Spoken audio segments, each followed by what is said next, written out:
Hirap ka na bang tumayo mula sa upuan? Nanlalambot na ba ang mga tuhod mo tuwing maglalakad? Parang nawala na ang dating sigla ng inyong mga paa. Huwag kang mag-alala, hindi pa huli ang lahat. Maraming senior ang naniniwala na normal lang ang paghina ng katawan kapag tumanda ka na. Mali yan. Ang totoo, may 5 simpleng gawain na pwede mong gawin kahit sa loob lang ng bahay na makakabalik ng lakas sa inyong mga binti at tuhod. Hindi mo kailangan ng mamahaling GYM o komplikadong equipment. Panoorin mo ang video na ito hanggang dulo dahil ang huling 2 tip na ibibahagi ko ay tunay na magbabago ng buhay mo. May mga lihim na gawain na hindi alam ng karamihan pero napaka-epektibo para sa mga katulad nating nasa gulang na. Kaya huwag kang umalis, baka ito na ang sagot sa hinahanap mo. Una, tamang tulog para sa malakas na katawan. Alam mo ba na ang kalidad ng inyong tulog ay direktang nakakaapekto sa lakas ng inyong mga binti? Hindi ito biro. Ayon sa mga pag-aaral sa Journal of Sleep Research noong 2022, ang mga taong kulang sa tulog ay mas mabilis na nawawala ang muscle mass, lalo na sa mga binti. Kapag tulog tayo, ang katawan natin ay gumagawa ng human growth hormone. Ang hormone na ito ay responsible sa pag-repair ng mga nasugatan na muscle fibers at sa pagpapalakas ng mga ito. Kaya kapag kulang ka sa tulog, parang hindi mo binibigyan ng pagkakataon ang inyong mga binti na mag-recover at lumaki. Si Mang Eduardo, 75 taong gulang mula sa Antipolo, ay nakaranas din nito. Dati, mga 3 oras lang ang tulog niya dahil sa problema sa pag-ihi tuwing gabi. Napansin niyang mas nahihirapan siyang maglakad tuwing umaga. Pero nang naayos niya ang sleeping routine niya, tulog ng alas 8 ng gabi, walang kape pagkatapos ng alas 3 ng hapon, at nagtanong sa doktor tungkol sa kanyang urinary problem, bumalik ang lakas ng kanyang mga tuhod. Ang tamang tulog para sa mga senior ay 7 hanggang 8 oras. Pero hindi lang ito tungkol sa dami, kundi sa kalidad. Siguruhin na madilim ang kwarto ninyo, tahimik at hindi mainit. Iwasan ang cellphone o TV bago matulog dahil ang blue light ay nakakagambala sa production ng melatonin. Kung may problema kayo sa pag-ubo o pag-ihi tuwing gabi, huwag nyo ito balewalain. Konsultahin ninyo ang inyong doktor dahil ang tuloy-tuloy na gising tuwing gabi ay nakakaapekto sa muscle recovery ninyo. 2. Huwag magtagal na nakaupo.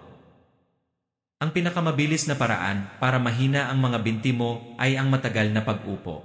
Alam mo ba na pagkatapos ng 30 minuto ng walang kilos, nagsisimula ng bumagal ang blood circulation sa mga binti mo? Pagkatapos ng 1 oras, bumababa na ang muscle activity mo ng 70%. Ayon sa mga eksperto sa American Journal of Physiology, ang prolonged sitting ay nagdudulot ng muscle atrophy sa mga binti. Ibig sabihin, ang mga muscle fibers ay unti-unting nawawala. Kaya maraming matatanda ang nahihirapan na tumayo mula sa upuan, hindi dahil sa edad, kundi dahil sa habit ng matagal na pag-upo. Ang solusyon ay simple pero kailangan ng disiplina. Bawat 30 minuto, tumayo ka ng 1 hanggang 2 minuto. Gawin mo man lang yung mga sumusunod, tumayo at umupo ng 5 beses, lakad-lakad sa paligid ng mesa, o mag-marching in place habang nanonood ng TV. Si Aling Carmen mula sa Batangas ay ginawa ito. Noong una, nahihiyapan siyang tumayo mula sa kanyang rocking chair.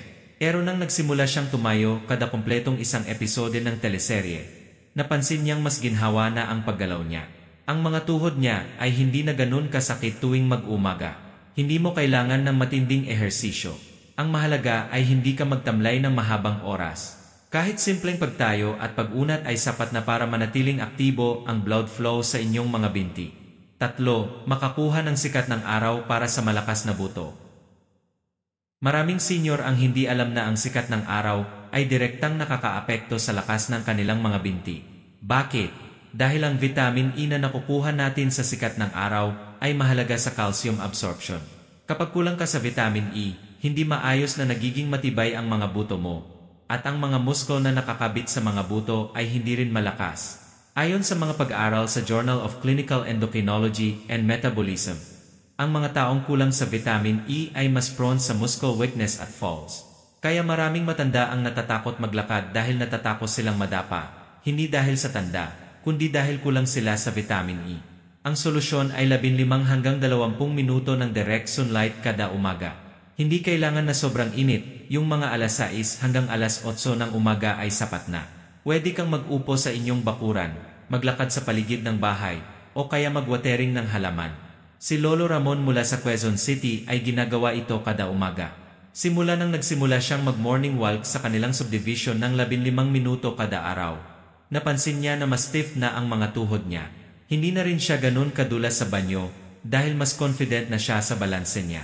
Pero huwag kalimutan ang sunscreen kung matagal kayong magiging nasa ilalim ng araw. Ang layunin natin ay makakuha ng vitamin E, hindi magkakaroon ng skin problems. 4. Simpleng strengthening exercises para sa mga binti. Hindi mo kailangan ng GYM para palakasin ang inyong mga binti. May mga simpleng ehersisyo na pwede mo gawin kahit nasa loob lang ng bahay na proven na epektibo para sa muscle strengthening. Una ay ang chair squats. Umupo ka sa harap ng isang matatag na upuan. Tumayo ka ng dahan-dahan without using your hands. Then umupo ulit ng kontrolado. Gawin mo ito ng 5 beses sa simula. Tapos dagdagan mo ng 1 kada linggo. Ayon sa mga pag-aaral sa Journal of Aging Research, ang chair squats ay isa sa pinaka-effective na ehersisyo para sa quadriceps at glutes ng mga senior. Ang alawa ay ang wall sit. Tumayo ka sa harap ng pader, tapos lean back ninyo ang inyong likod sa pader habang naka-slice squat position. Hold ninyo ito ng 10 segundo sa simula. Ang ehersisyong ito ay nagpapalakas ng buong binti, quads, hamstrings at calves. Pangatlo ay ang heel raises. Tumayo kayo ng straight, tapos taasan ninyo ang inyong mga heel para nasa toes lang kayo nakatayo. Lower ninyo ng dahan-dahan. Gawin ninyo ito ng 10 beses. Ang ehersisyong ito ay nagpapalakas ng calf muscles at nakakatulong sa balance. Ang susi dito ay consistency, hindi intensity. Mas mabuti pang 5 minutes kada araw kaysa 1 oras pero once a week lang. Ayon sa American College of Sports Medicine, ang mga senior ay kailangan ng 2 hanggang 3 sessions ng resistance training kada linggo para mapanatili ang muscle mass. 5. Yoga o Tai Chi para sa balance at flexibility. Ang pinakamalaking takot ng mga senior ay ang madapa. Ayon sa Centers for Disease Control and Prevention, ang falls ay number 1 cause ng injury-related death sa mga taong lampas 65. Pero alam mo ba na ang regular practice ng yoga o Tai Chi ay nakakapagbaba ng fall risk ng hanggang 60%.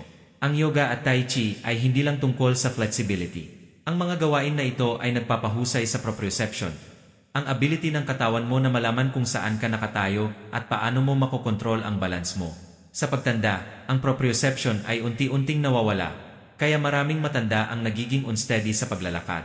Si Nanay Luz mula sa Davao ay nagsimula ng Tai Chi noong 70 na siya. Noong una, natutumba pa siya sa simpleng pagliko. Pero after 3 months ng regular practice, napansin niya na mas confident na siya sa paglalakad. Hindi na niya kailangan humawak sa railings tuwing aakyat ng hagdan. Ang maganda sa yoga at Tai Chi ay pwede mo itong gawin kahit may mga physical limitations ka. May chair yoga para sa mga hindi na makakastand ng matagal. May gentle Tai Chi movements na pwede gawin ng mga may knee problems. Maghanap kayo ng mga beginner-friendly videos online o sumali sa mga local senior groups na nag-o-offer ng mga class na ito. Ang important ay magsimula kayo ng dahan-dahan at consistent. 5 simpleng gawain lang, tamang tulog, huwag magtagal na nakaupo, makakuha ng sikat ng araw, simple strengthening exercises, at yoga o Tai Chi. Hindi mo kailangan ng mamahaling equipment o komplikadong routine. Ang kailangan mo lang ay commitment na gawin ito kada araw. Hindi pa huli para ibalik ang lakas ng inyong mga binti. Hindi normal na maging mahina kapag tumanda ka. May mga hakbang na pwede mong gawin ngayon para manatiling malakas at independent. Anong gawain dito ang susubukan mo ngayon? May sariling tips ka ba para sa kapwa senior? Ibahagi mo sa comments para matulungan natin ang iba. Maraming salamat sa panonood. Kung nakatulong ang video na ito, mag-like at i-share mo sa mga kaibigan mong senior din, subscribe din para sa mas maraming health tips na pwede ninyong gawin sa bahay.